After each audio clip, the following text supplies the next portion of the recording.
ভিডিওতে আমরা ষষ্ঠ শ্রেণীর দ্বিতীয় পর্যায়ক্রমিক মূল্যায়নের পরিবেশ এবং বিজ্ঞানের 4 নম্বর স্কুলের প্রশ্নের উত্তরগুলো আলোচনা করব। একে আছে সঠিক উত্তরটি নির্বাচন করো। আইতে বলেছে জিঙ্কের প্রধান আকরিকটি হলো জিঙ্ক ব্লেন্ড। 2 মার্বেল পাথর হলো এক ধরনের পরিবর্তিত শিলা। 3 উষ্ণতার এসআই একক হচ্ছে কেলভিন।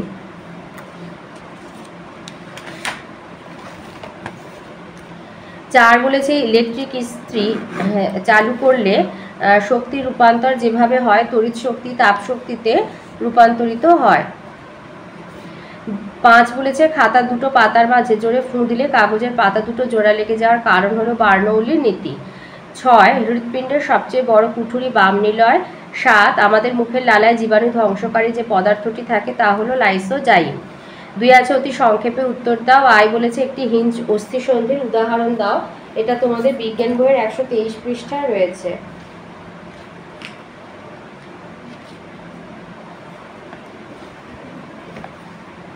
এই যে হিঞ্জ সন্ধি পায়ের ফিমারের সাপেক্ষে হাঁটুর নিচের দুটি লম্বা অস্থি জঙ্ঘাস্থি আর অনুজঙ্ঘাস্থি কেবলমাত্র ভাঁজ হতে পারে কুনুইতে। তাহলে একটা হিঞ্জ সন্ধির উদাহরণ হলো কুনুয়ের সন্ধি বলতে পারো।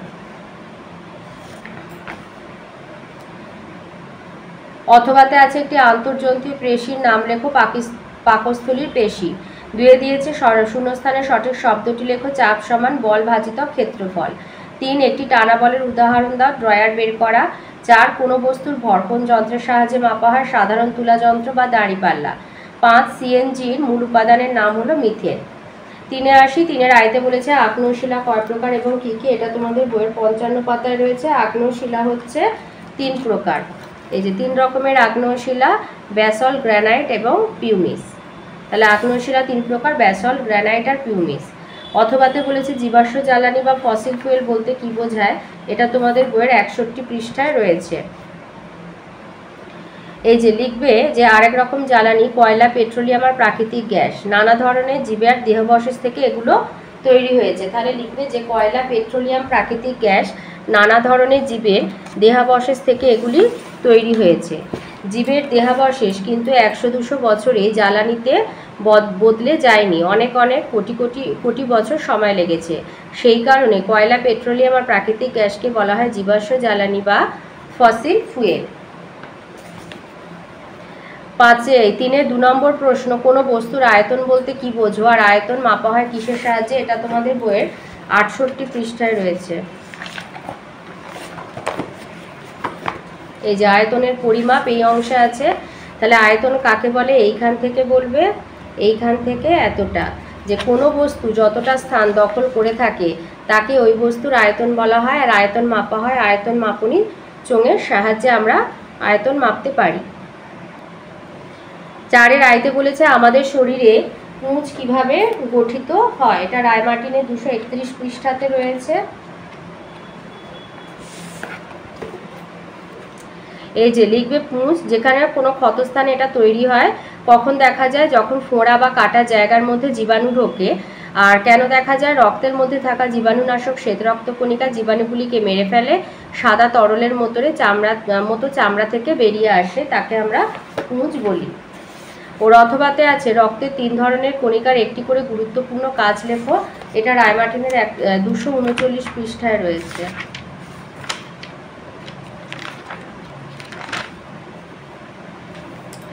এই যে লোহিত রক্তকণিকার কাজ হচ্ছে একটা বলেছে প্রত্যেকটি রক্তকণিকা 3 ধরনের রক্তকণিকার একটি করে কাজ, লোহিত রক্তকণিকা শ্বেত রক্তকণিকার অনুচক্রিকা। তাহলে লোহিত রক্তকণিকার কাজ হচ্ছে নির্দিষ্ট অঙ্গে ও কলাকোষে হিমোগ্লোবিনের সাহায্যে অক্সিজেন ও CO2 বা কার্বন ডাই অক্সাইডের পরিবহনে মুখ্য ভূমিকা পালন করে, এটা দেবে যেহেতু মুখ্য ভূমিকা পালন করছে। শ্বেত রক্তকণিকার কাজ হচ্ছে নিউট্রোফিল আর মনোসাইট শ্বেত রক্তকণিকা ফ্যাগোসাইটোসিস বা আগ্রাসন পদ্ধতিতে জীবাণু ধ্বংস করে দেহকে সুরক্ষা দান করছে, এটাও ইম্পর্টেন্ট সব থেকে। আর অনুচক্রিকার কাজ হচ্ছে শরীরের কোথাও কেটে গেলে রক্তক্ষরণের সময় অনুচক্রিকা ভেঙে গিয়ে থ্রম্বোপ্লাস্টিন নামক এক প্রকার তঞ্চনকারী পদার্থ উৎপন্ন করে যা রক্ত জমাট বাঁধতে বা রক্ত তঞ্চনে সাহায্য করে, এর ফলে দেহে অতিরিক্ত রক্তপাত বন্ধ হয়। তো এটা এক কথায় লিখে দিতে পারো যে অনুচক্রিকার কাজ হচ্ছে রক্ত তঞ্চনে সাহায্য করা। 4-এ 2-এ বলেছে তরল পার্শ্বচাপ দেয় এবং ওই পার্শ্বচাপ তরলের গভীরতা বাড়ার সঙ্গে সঙ্গে বাড়ে, উপযুক্ত পরীক্ষার সাহায্যে বুঝিয়ে দাও। এটা 211 পৃষ্ঠায় রয়েছে।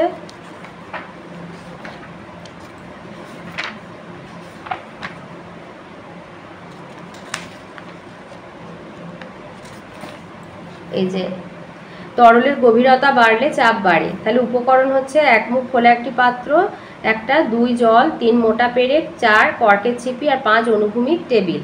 এবার পরীক্ষার পদ্ধতি হচ্ছে 1 মুখ খোলা একটা পাত্র নিয়ে তার গায়ে ওপরে মাঝে এবং নিচে 3টে ফুটো করা হলো, ছিদ্রগুলিকে কর্কের ছিপি দিয়ে বন্ধ করা হলো। এবার অনুভূমিক টেবিলের ওপর পাত্রটিকে রেখে জল ঢেলে ভর্তি করা হলো। এরপর 3টি ছিপিকে একসঙ্গে খুলে দেওয়া হলো। কি দেখা যাবে? দেখা গেল ওপরে ছিদ্র দিয়ে জল সবচেয়ে কম জোরে এবং কম দূরে পড়ছে এবং নিচের ছিদ্র দিয়ে জল সবচেয়ে বেশি জোরে আর বেশি দূরে গিয়ে পড়ছে। ব্যাখ্যার সিদ্ধান্ত কি? ছিদ্র দিয়ে নির্গত জলের বেগ শুধুমাত্র ওই অবস্থানে জলের চাপের উপরই নির্ভর করে, পাত্রে থাকা জলের পরিমাণের ওপরে নয়। নিচের ছিদ্রটিতে জলের গভীরতা সবচেয়ে বেশি, তাই চাপও বেশি। এই কারণে নিচের ছিদ্র দিয়ে জল সবচেয়ে বেশি জোরে আর বেশি দূরে গিয়ে পড়ে। এর থেকে প্রমাণিত হয় তরলের মধ্যে যে কোনো বিন্দুতে তরল যে চাপ দেয় তা ওই বিন্দুর গভীরতার উপর নির্ভরশীল। অর্থাৎ তরলের গভীরতা বাড়লে চাপ বাড়ে।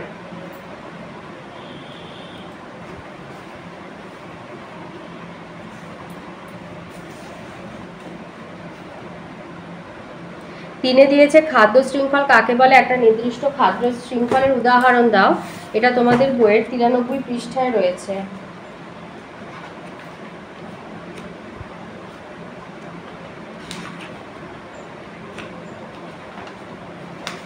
বলেছে খাদ্য শৃঙ্খল কাকে বলে। লিখবে যে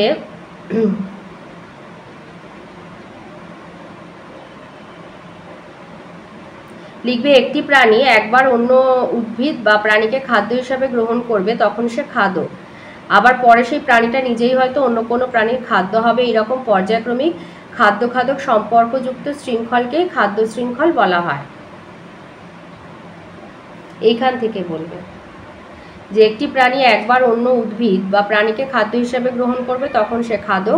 আবার পরে সেই প্রাণীটা নিজেই হয়তো অন্য কোনো প্রাণীর খাদ্য হবে। এইরকম পর্যায়ক্রমিক খাদ্য-খাদক সম্পর্কযুক্ত শৃঙ্খলকেই বলা হয় খাদ্য শৃঙ্খল। এবার বলেছে উপযুক্ত একটি নির্দিষ্ট